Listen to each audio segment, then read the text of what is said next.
En abril de 1970, el poeta Paul Celan puso fin a su vida. Se ahogó en el Sena. Su cuerpo se encontró 10 días más tarde en una presa a las afueras de París.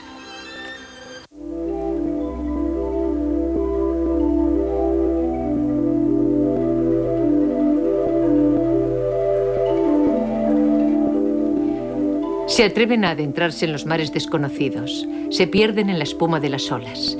Ellos son especiales, son los sensibles y los superdotados, los geniales entre nosotros, los que incluso pueden llegar a caer en el abismo llevados por su locura.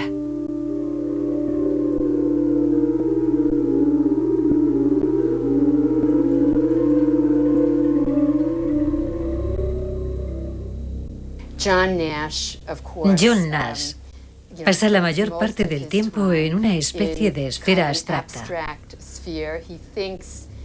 Realmente tiene una forma de percepción casi geométrica.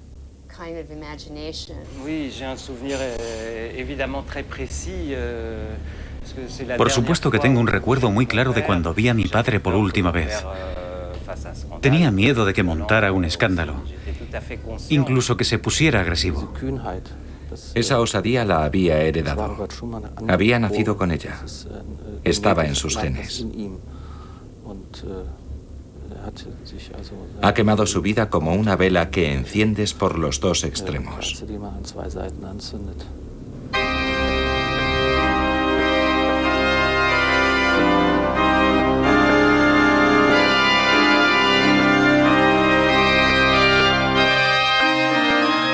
Hemos viajado por medio mundo para seguir las huellas de un científico, un poeta, un compositor y un pintor. Queríamos encontrar la respuesta a la eterna pregunta de si existe una relación entre la genialidad y la locura en lo más profundo del cerebro. Allí donde se produce el pensamiento, tiene lugar el acto de la creación y de donde surge la fuerza creadora. Schopenhauer ya dijo que la genialidad está más cerca de la locura que de la inteligencia media. El baremo está en que alguien, aparte de su genial producción creativa, tenga síntomas de la enfermedad. Esto es una respuesta muy sencilla. Y detrás de su pregunta está el hecho de que existe un alto riesgo de que la genialidad y el poder creativo se conviertan en locura. Según mi opinión, ni los genios ni los enfermos mentales son normales. Son los dos extremos de la creación. Están fuera del comportamiento convencional de la mayoría de las personas. En este sentido se parecen, en que ambos están fuera de los convencionalismos. Y podría ser que los dos se parecieran en algún punto que todavía no hemos logrado entender.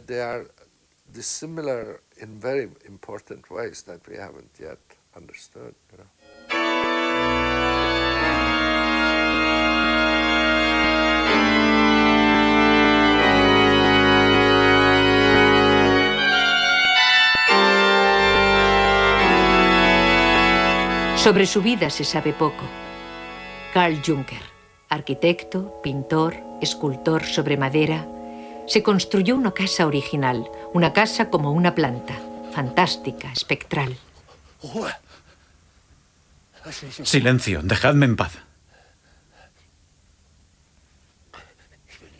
No quiero oír nada más.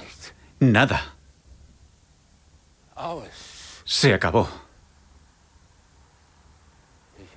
Quiero tranquilidad. El artista necesita tranquilidad. Tranquilidad. Es un gran artista. Un genio.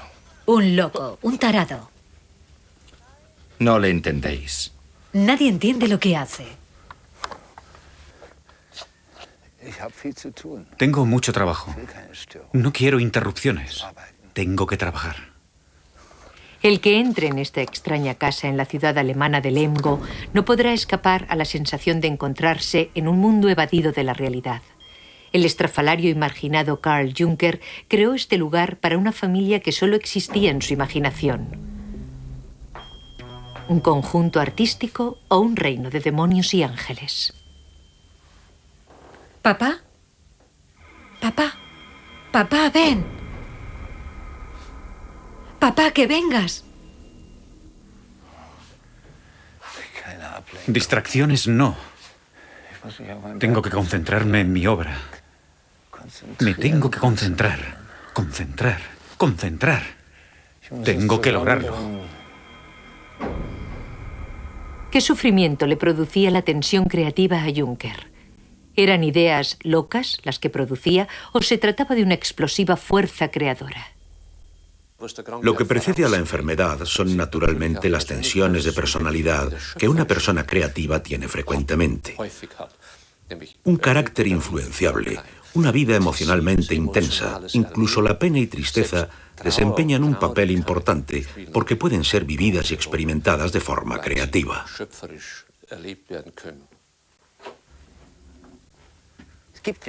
En mi vida y en mi nuevo arte no hay espacio libre. No hay líneas matemáticamente rectas. Eso no es vida.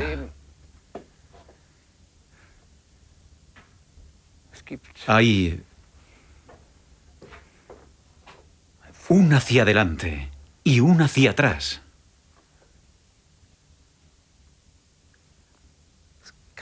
Lo uno se encadena con lo otro. Crece.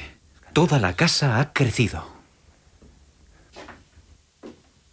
¿Por qué personas con una extraordinaria creatividad se ven frecuentemente afectadas por enfermedades psíquicas?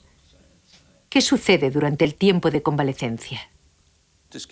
En algunas personas, con la enfermedad, aparecen por primera vez una serie de vivencias, de contenidos terribles, oscuros, aunque también tienen experiencias positivas y entusiastas, o incluso se pueden dar las dos cosas a la vez, y todo eso procede del subconsciente.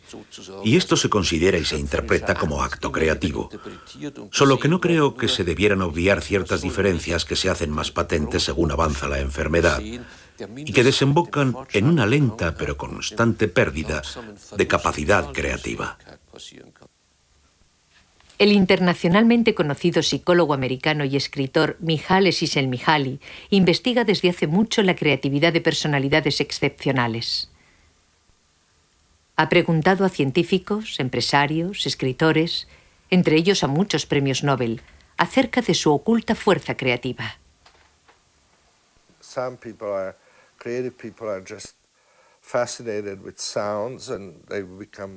Algunos se fascinan por tonos y acaban siendo músicos. Otros quedan fascinados por pequeños animales y se convierten en creativos biólogos. La curiosidad es imprescindible, es condición sine qua non. Sin ella no se puede ser creativo. Personas especialmente creativas suelen poseer además una personalidad muy desdoblada, de forma que no solo se vuelca hacia el interior, sino también hacia el exterior. No solo son racionales, sino que pueden ser a la vez totalmente racionales y espontáneos, y a ratos irracionales.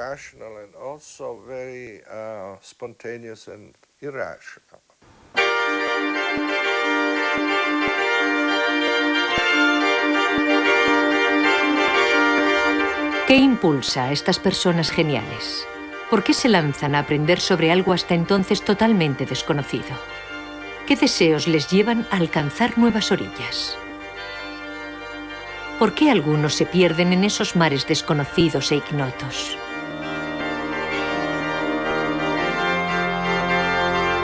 No es casualidad que Sylvia Nasar le haya puesto este subtítulo a su biografía sobre el genial matemático John Nash, En los desconocidos mares del pensamiento.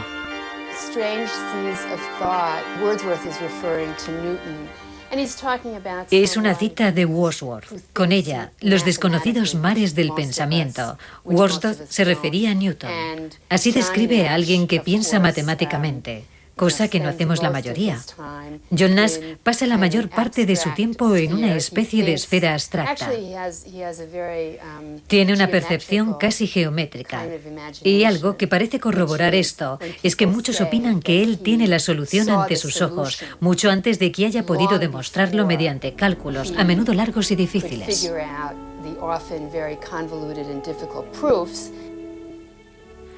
John Nash fue considerado en los 50 como uno de los mejores matemáticos de su generación. Se enamoró de una mujer maravillosa, todo parecía irle bien. Pero en 1959 sufre el primer ataque de nervios grave. Nash enferma a los 31 años de esquizofrenia paranoica.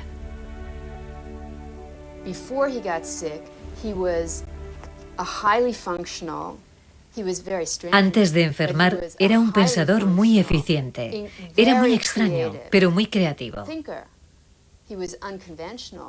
No era convencional, pero sabía cómo conseguir lo que quería. Y creó algo de mucha importancia para la comunidad matemática mundial. La diferencia es, y esta diferencia apareció de forma repentina, en un espacio de tiempo de pocos meses, que de repente trabaja una numerología. Veía unos ejemplos que para otros no tenían sentido. Ya no podía organizar su propio trabajo. En otras palabras, perdió su eficacia. Nash, niño prodigio de las matemáticas, llega a la Universidad de Élite de Princeton. Quiere impresionar. Ya de adolescente, rehace el cálculo de los teoremas más difíciles. Quiere descubrir 300 años de matemáticas. ¿Qué beneficio obtiene nadie de conseguir algo semejante?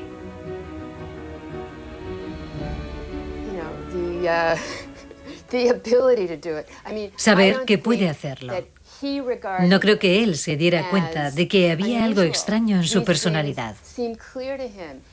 Estos cálculos eran algo sencillo para él. Le parecía totalmente normal trabajar en ese grado de abstracción. Que otras personas se sintieran muy incómodas en estos niveles le daba exactamente igual. Cuando a la edad de 20 años Nash entra en Princeton, llama la atención por su físico. Parece una estrella de cine. He was distinguished by his extreme strangeness and eccentricity. A esto se añade su orgullo casi divino, su extremada rareza y su comportamiento excéntrico. Todo eso unido daba a sus compañeros una impresión indescriptible. Uno de ellos, al que le pregunté acerca del Nash veinteañero, me dijo que era odioso, inmaduro, un malcriado.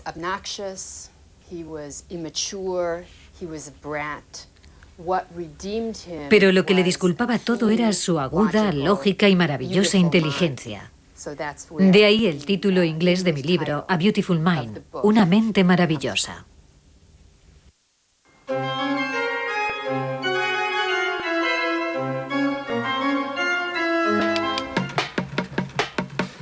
Cuando Nash le volvió la espalda a Estados Unidos, estaba obsesionado con la creación de un gobierno mundial y hablaba sobre extraterrestres procedentes del espacio. Las ideas dementes y los sonidos que oía estaban cada vez más presentes en su pensamiento y en su comportamiento.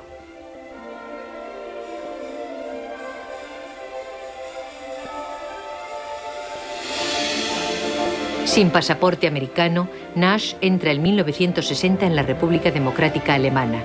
Llega a Leipzig, al parecer para visitar la feria de primavera. Su loca idea de un gobierno mundial tiene su origen en lo que sucede a su alrededor. La Guerra Fría, la crisis de Cuba.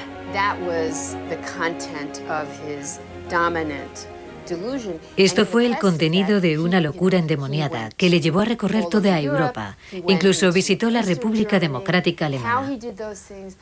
No sé cómo lo hizo, y él no se acuerda de nada de aquello.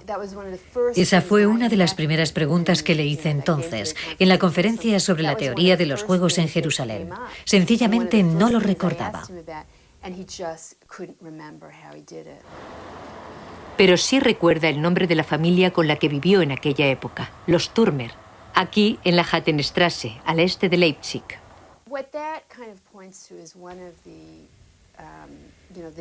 Esto demuestra un hecho muy complicado, que personas con esta enfermedad destructiva y fuertemente discapacitante puedan, sin embargo, resolver tareas difíciles. Esto implica que las personas que tienen alrededor no saben si realmente está enfermo o no. Porque si lo está, ¿cómo ha podido viajar a Europa? Es la enfermedad algo que aparece y desaparece.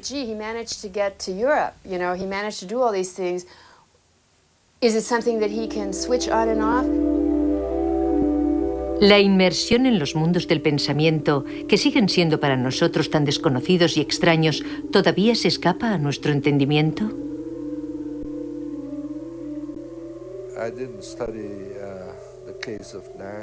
No he estudiado a Nash, pero me parece uno de esos casos en los que las personas poseen una capacidad muy especial, quizá una extraña conexión en el cerebro, que no sabemos cómo se ha producido. Ahí está el quid. Hay genios con los que nos podemos identificar. Alguien que corre 1500 metros en 4 minutos hace lo mismo que muchos, solo que mucho más rápido. Podemos comparar porque sabemos cómo se siente uno si corre los 1500 metros. Pero ¿puede usted hacerse una idea de cómo escribió Beethoven su 9ª sinfonía? Eso no puede hacerlo. La mayoría de nosotros no podemos concebir cómo se llega a eso. Nash, en el Massachusetts Institute of Technology, MIT, en Cambridge. ¿Favoreció el propio Nash, que cree en el poder del pensamiento puro por encima de todos los sentimientos, la aparición de su locura con su comportamiento? Creatividad puede significar varias cosas. Puede ser advertencia y protección contra el mal. Puede protegernos de alguna carencia. Pero puede ser el mal en sí, si todo lo que hace uno es siempre esa misma cosa. Nash se convierte en padre de familia y tiene un gran éxito como científico. Él mismo se somete a una presión cada vez mayor. Se embarca en problemas matemáticos cada vez más difíciles.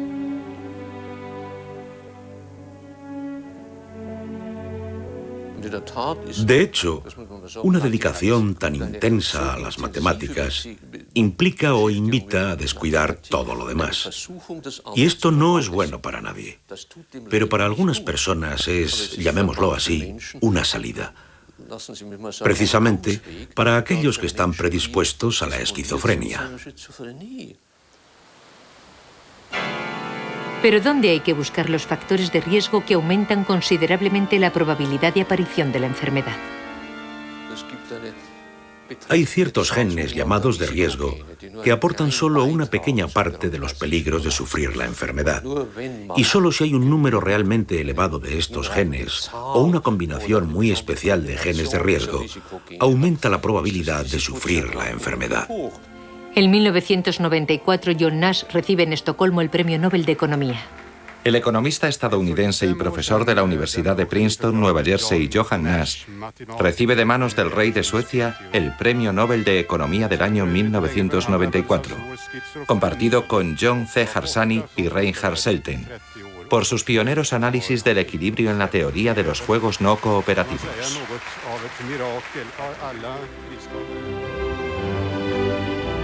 Todo estudiante de economía conoce actualmente su teoría de los juegos sobre la dinámica social, el llamado equilibrio. Esa fue su tesis doctoral. Después de 30 años de esquizofrenia paranoica, hoy John Nash vuelve a trabajar en la investigación en la Universidad de Princeton.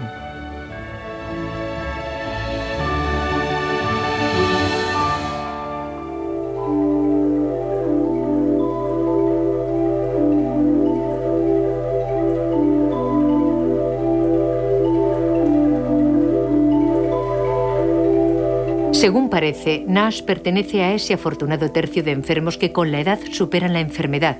Otros, como el poeta Paul Celan, acaban con su sufrimiento de forma trágica, suicidándose.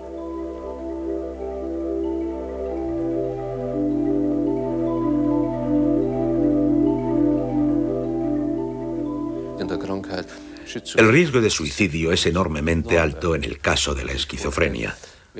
Si usted supiera cuántas vivencias catastróficas están relacionadas con la enfermedad y cómo en los casos más graves se llega a perder la perspectiva, entonces es totalmente comprensible que aparezcan pensamientos suicidas. Giselle Strange Celan adivinó lo que había pasado. Se encontró el reloj de su marido olvidado en su vivienda.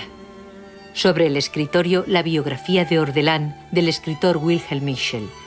Subrayada la frase: a veces el genio se vuelve oscuro y naufraga en el amargo pozo de su corazón. El 20 de abril de 1970, el poeta Paul Celan puso fin a su vida. Se ahogó en el Sena. Su cuerpo se encontró 10 días más tarde en una presa a las afueras de París.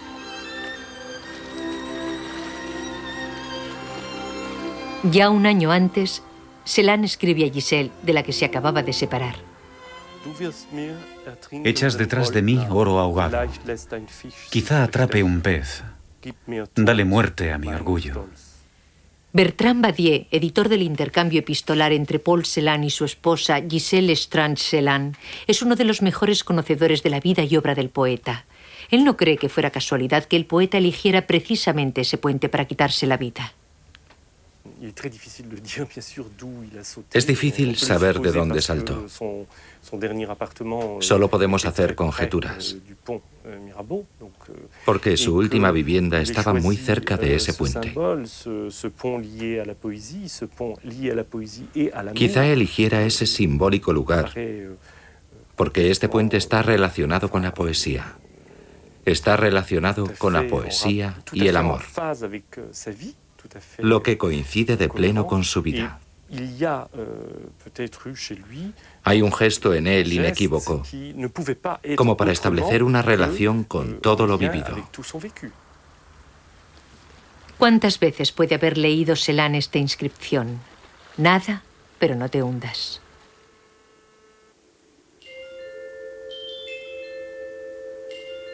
Paul Celan vive en París desde 1948. Llega como un extraño. El francés se convierte en su lengua cotidiana, pero su lengua materna, el alemán, sigue siendo el idioma de sus poesías. La lengua en la que los nazis vociferan en los campos de trabajo y en la que los mandos ordenan disparar. La lengua en la que deportan a sus padres, condenándolos a una muerte segura. En su ciudad natal, la multicultural Chernovtsi, también conocida como la Pequeña Viena, en la antigua Rumanía, murieron asesinados en los primeros 3 días de ocupación de las SS casi 700 judíos pertenecientes a la clase educativa de la ciudad de la que los padres de Celan formaban parte. Una y otra vez recordará Celan lo que pasó, también en París.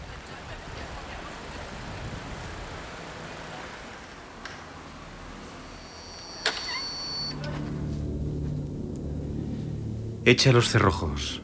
Hay rosas en la casa. Son 7 rosas en la casa.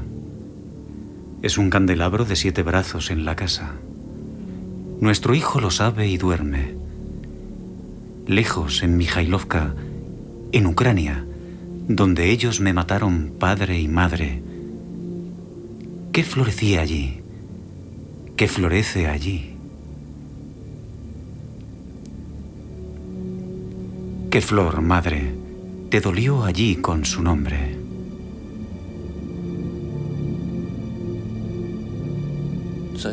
Su madre es una figura central en su obra. También en la parte triste y desesperada de sus trabajos, pues la perdió de una forma horrible. Gracias a su temática biográfica, se entiende que a través de su madre aprendió pronto lo que posteriormente le ayudó a desarrollar su poder creativo.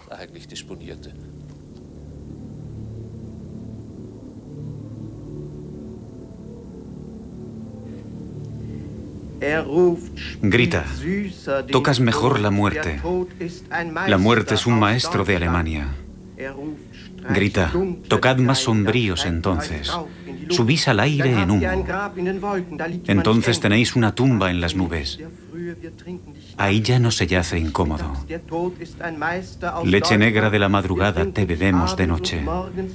Te bebemos al mediodía la muerte. Es un maestro de Alemania. Te bebemos de tarde y de mañana te bebemos y bebemos. La muerte es un maestro de Alemania. Su ojo azul te acierta con bala de plomo y te acierta de pleno. Un hombre vive en la casa de tu cabello, dorado margarete. Azuza a sus perros contra nosotros. Nos da una tumba en el aire. Juega con las serpientes y sueña. La muerte es un maestro de Alemania. Tu cabello dorado, Margarete, tu cabello ceniciento, Sulamita. Celan pertenece a esos poetas para los que, en cierta medida, su madre lo es todo.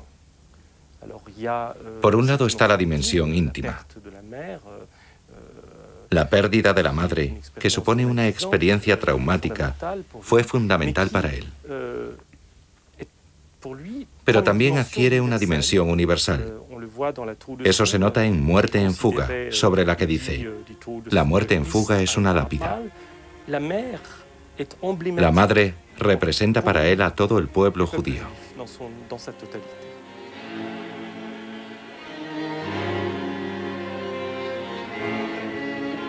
¿Pueden experiencias traumáticas desencadenar enfermedades mentales? ¿No se perjudicó Celan una y otra vez a sí mismo escribiendo sobre lo que pasó? ¿No debería haber dejado de escribir? ¿No debería haber olvidado para salvarse?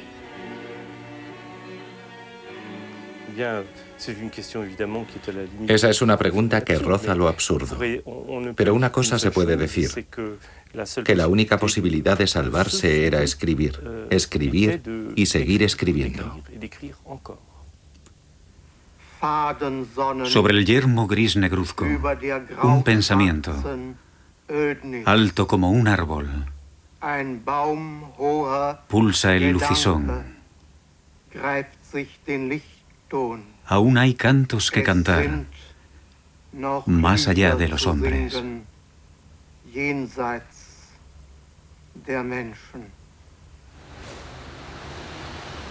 Cuando en los años 60 se agravan cada vez más las crisis psíquicas de Celan, este se va distanciando de su esposa Giselle, que aún permanece a su lado. Celan se muda a una casa sin ella. Además, un grave incidente acaba con las pocas fuerzas psíquicas que le quedan. Le acusan de haber robado imágenes poéticas a otros poetas. Creo que es muy probable, aunque no pueda demostrarlo, que una persona así, tan sensible, al que le acusan de semejante cosa, se hundiría. No lo pudo soportar. No consiguió defenderse con éxito de las acusaciones, y aquello le afectó tanto que a la larga contribuyó al desarrollo de la enfermedad. Con un gran desasosiego espiritual, Celan vaga hasta su muerte entre Francia, Alemania y por último Israel. Todo, cualquier acontecimiento, cualquier roce con la vida, alimenta sus dolorosas reflexiones. Todo lo relaciona con la causa primera para escribir lo que pasó. Il n'y a pas d'autre cause fondamentale. Tout en découle. Dans ce sens, il relie aussi cette cause première a tous les événements. No hay ninguna otra razón de peso. Todo tiene un mismo génesis.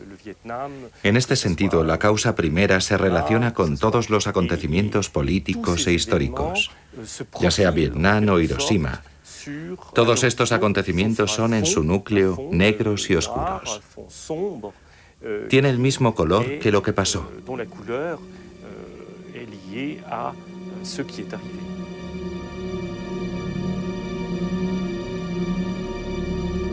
Celan vive con sus demonios. No puede hacer otra cosa, incluso en lugares donde le gustaba estar, como la Place de la Contrescarpe, en el estrecho barrio latino. Muy cerca de aquí ha enseñado a estudiantes la lengua alemana, su lengua materna. Aquí nos encontramos con Eric, su hijo. Junto a Bertrand Badois, le preguntamos a Eric sobre su último encuentro con su padre.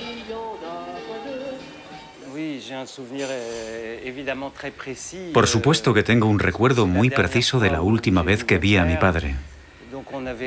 Habíamos quedado en un café y el camarero nos trajo una clara, aunque mi padre había pedido una cerveza.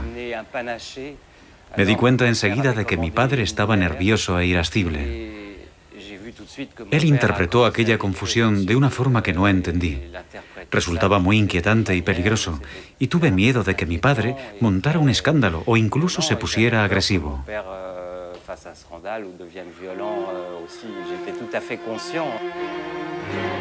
En una ocasión, Paul Celan arrancó a su esposa con gran nerviosismo un pañuelo amarillo del cuello. Le había recordado a la estrella judía. Il y a chez Celan, dans les états extrêmes, dans les états En las circunstancias extremas de su enfermedad, Celan desarrollaba una energía extraordinaria desde el punto de vista poético. Voy a arriesgarme a afirmar la existencia de una relación entre sus estados de violencia y la energía liberada por esta. En último extremo, cuando escribe poesía, y de su espíritu creativo, que también es una prueba de su extraordinaria energía. Il écrit des poèmes et son inventivité qui, elle aussi, manifeste une énergie exceptionnelle. En las primeras fases de la enfermedad de mi padre, se intranquilizaba mucho por mí y por mi madre. Le preocupaba que nos pudiera pasar algo.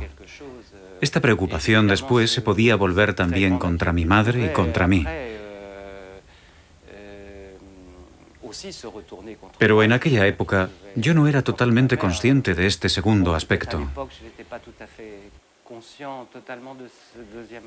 En 1966 se obliga a Celan a ingresar en la clínica psiquiátrica parisina de Saint-Denis. Había atacado a su esposa con un cuchillo. ¿Eran los ataques de locura de Celan consecuencia de un fuerte sentimiento de desarraigo? Hasta el último momento busca respuesta a una pregunta. ¿Por qué precisamente tuvo que sobrevivir él? Él, el judío Paul Anchel, el poeta conocido como Paul Celan. El deseo de encontrar palabras para lo que pasó es inagotable. En la protección de la clínica escribe a su esposa. ¿Qué puedo decir? Con conocidos y desconocidos. Desvarío. Desvarío hacia el lado correcto y hacia el lado protegido. ¿Dónde está Eric? ¿Dónde estás tú? Estas son mis dos preguntas fundamentales, junto con otra, naturalmente. ¿Dónde estoy yo? Que sea digno de mencionar. He cortado bambúes para ti, mi hijo. He vivido. Eric Celan dice haber encontrado otro mundo para él, la magia. Ya de niño le gustaba hacer magia.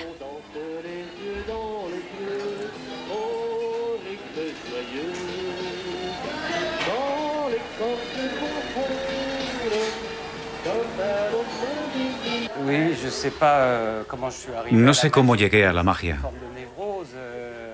Quizás sea una forma de neurosis o una forma de encontrar un lugar en un mundo totalmente contrario y al mismo tiempo conservar una cierta cercanía con las ideas de la familia. Una especie de paralelismo. Desde el punto de vista psicológico no es lo peor que podría haber hecho.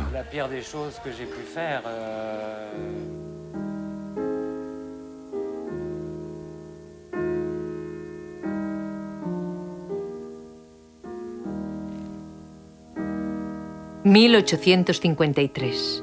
lunes de carnaval en Düsseldorf.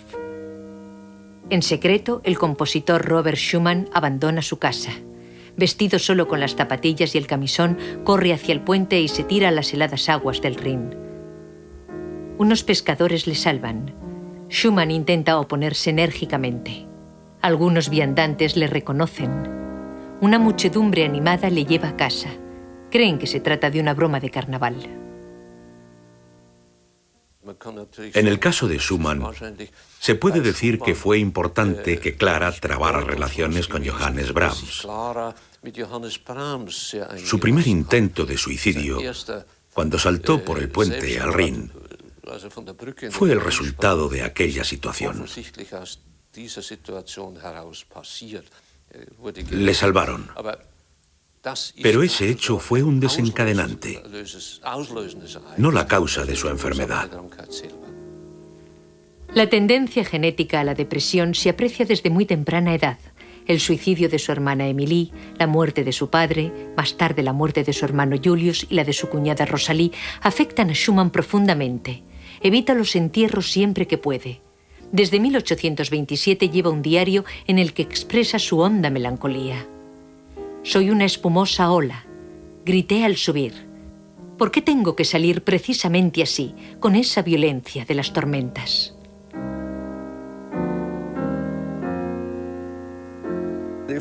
Cuando se es sensible, uno también tiende hacia el lado oscuro de la vida.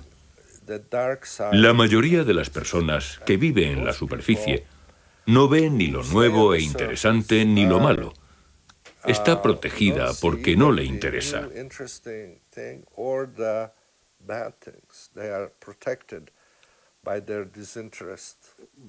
Fue un revolucionario en todos los sentidos.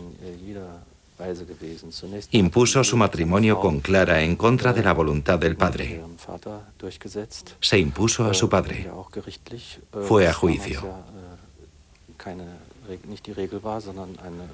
Eso no lo hubiera hecho cualquiera. Es algo novedoso. Y en segundo lugar, en su música, marcó nuevos caminos. Creó nuevos sonidos, una nueva forma de componer.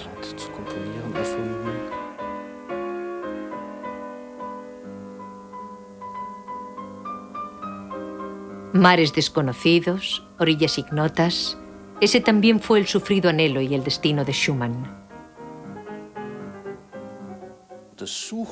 Eso es lo que busca la mayoría de las personas creadoras. La riqueza de la vida. No tener una existencia rutinaria como la del funcionario. Schumann usa siempre esa comparación. Ese funcionario que él no quiere llegar a ser. Aquí, en el Kaffeebaum de Leipzig, se encontraba Schumann casi a diario con sus compañeros, amigos con los que compartía tendencias. Schumann bebe y fuma mucho. Aquí se crea en lo esencial su nueva revista para música, en contra de los músicos mediocres y su vacía música de salón. Sus composiciones para piano, a las que el oído del público de aquella época no estaba acostumbrado, reciben fuertes críticas. Es demasiado raro, anormal, incluso loco. Las estructuras van en contra de la métrica. Si lo quiere llamar así, son locuras. Y se pueden considerar pruebas de su genial locura. Pero yo no suscribiría esta afirmación. Se puede aclarar este juego con valores rítmicos. Estas irritaciones. Este juego coqueto con otra explicación. El concepto de Schumann del humor musical. Esa es una característica muy importante en las primeras obras de Schumann.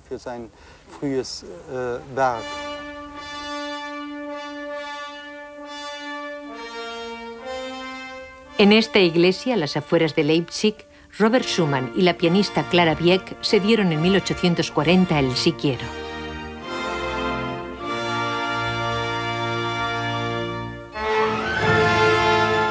La felicidad le lleva a un periodo de creatividad increíble. En un solo año compone 138 canciones. Necesita 4 días para escribir su famosa Sinfonía de Primavera. En su diario anota: podría cantar hasta morir como un ruiseñor, pero empieza a notar que sus nervios se debilitan. Comienza una fase profunda de depresión.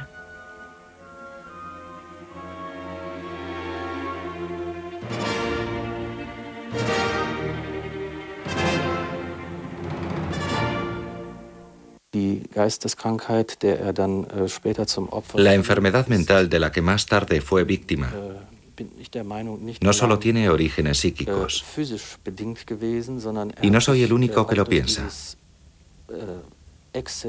sino que proviene también del trabajo excesivo, de esa continua tensión espiritual que provoca el componer sin descanso, y que, como un infarto en el cerebro, o un infarto espiritual, agravaron de forma irreversible su enfermedad. Düsseldorf, 10 años después, penúltimo concierto de Schumann. La ejecución de la orquesta en la iglesia Maxkirche acaba en desastre musical. El público critica fuertemente las dotes de dirección de Schumann. Cada vez le resulta más difícil comunicarse con los demás, también con sus músicos. De todas sus etapas de la vida existen informes acerca de lo callado que era Schumann. Callado hasta extremos realmente drásticos. A esto se añadía que, por lo visto, hablaba en voz baja y su pronunciación era poco clara. Así que los músicos a menudo no sabían dónde se situaban las variaciones. Además, se sumergió en sus partituras y probablemente oía más con sus oídos interiores que con los exteriores, los reales. En esta época compuso Schumann su última obra, Cantos del Amanecer. Su despedida a lo más querido, su piano.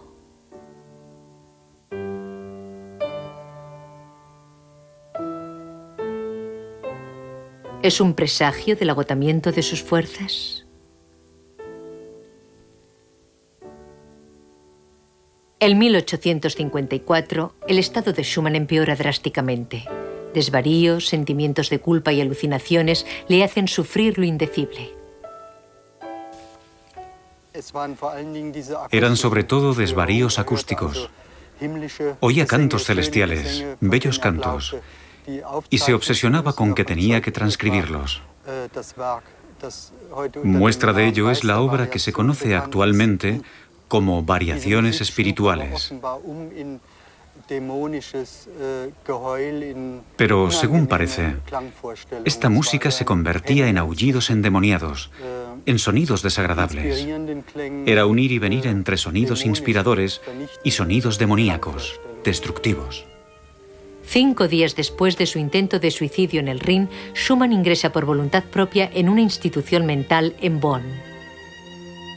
Su médico le ofrece un piano de pizarra en el que solo puede tocar sus composiciones de una forma muda. El 29 de julio de 1856 muere Schumann en la más profunda de las confusiones.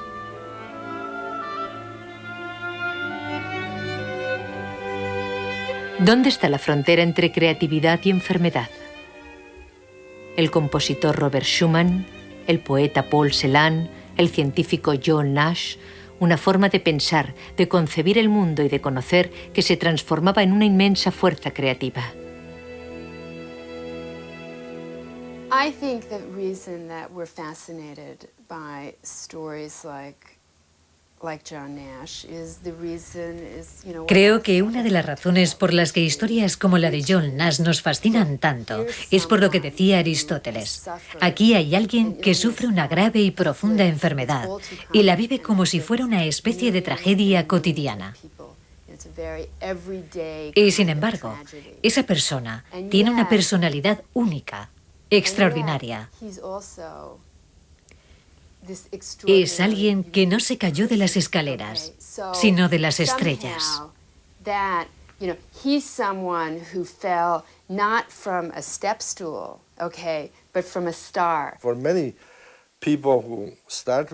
Para muchas personas que tienen que vivir con una enfermedad, con un trauma, la creatividad es una salida a un nuevo mundo.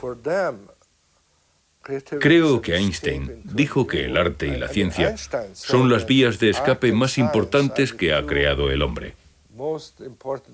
En la huida nos alejamos de lo viejo, de la realidad tal y como la conocemos, pero es una huida hacia un nuevo mundo interesante.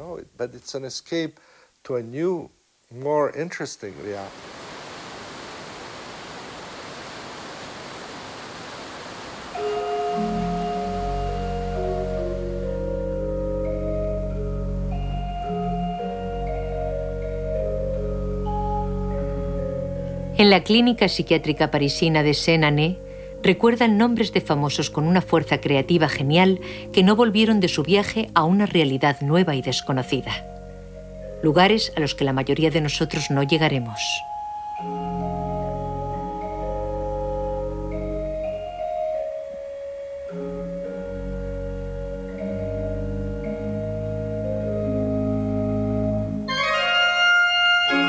Queda la pregunta: ¿dónde se tocan genialidad y locura? ¿Se puede encontrar una fórmula? El psiquiatra Hans Prinzhorn lo dice brevemente. No se puede encontrar ninguna fórmula, pues una obra no corresponde ni a la enfermedad ni a la salud, sino a la fuerza de creación del creador, y ésta reside en toda su personalidad, ya esté sana o enferma.